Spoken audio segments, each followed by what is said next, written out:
ইছলাম শান্তিৰ ধৰ্ম আৰু সেইবাবেই ভাল লাগে ইছলাম ধৰ্ম ভাল লাগে বাবে শান্তি ধৰ্ম বাবে মই হিন্দু ধৰ্ম ত্যাগ কৰি ইছলাম ধৰ্ম গ্ৰহণ কৰিছো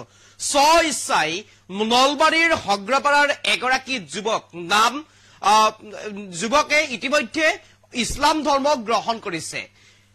নলবাৰীৰ দীপাংকৰ মহন্ত হলগৈ শফিকুল ইছলাম নলবাৰী হগ্ৰাপাৰাৰ দীপাংকৰ মহন্ত নাম সলনি কৰি হলগৈ শফিকুল ইছলাম আৰু মংগলদৈ আদালতত নিজে হাজিৰ হৈ ইচ্ছাই ধৰ্ম ত্যাগ কৰি ইছলাম ধৰ্ম গ্ৰহণ কৰিছে লগতে দীপাংকৰ মহন্তই বৰ্তমানৰ শফিকুল ইছলামে কৈছে মই যেতিয়ালৈ যিমান দিনলৈ জীয়াই থাকিম সিমান দিনলৈ মই ইছলাম ধৰ্মত থাকিম ইছলাম ধৰ্মত থাকিয়েই মই মৃত্যু বৰণ কৰিম লগতে কৈছে মই এতিয়া ইছলাম ধৰ্মৰ নামাজ কলিমা আদি শিকি আছো আৰু শিকিবলৈ চেষ্টা কৰি আছো আৰু যিমান পাৰো মই ইছলাম ধৰ্মৰ সকলো নীতি নিয়ম কৰি যাম আৰু ইতিমধ্যে মই ইছলাম ধৰ্ম গ্ৰহণ কৰিছো কাৰণ ইছলাম শান্তিৰ ধৰ্ম ইছলাম ধৰ্মত শান্তি আছে আৰু সেইবাবেই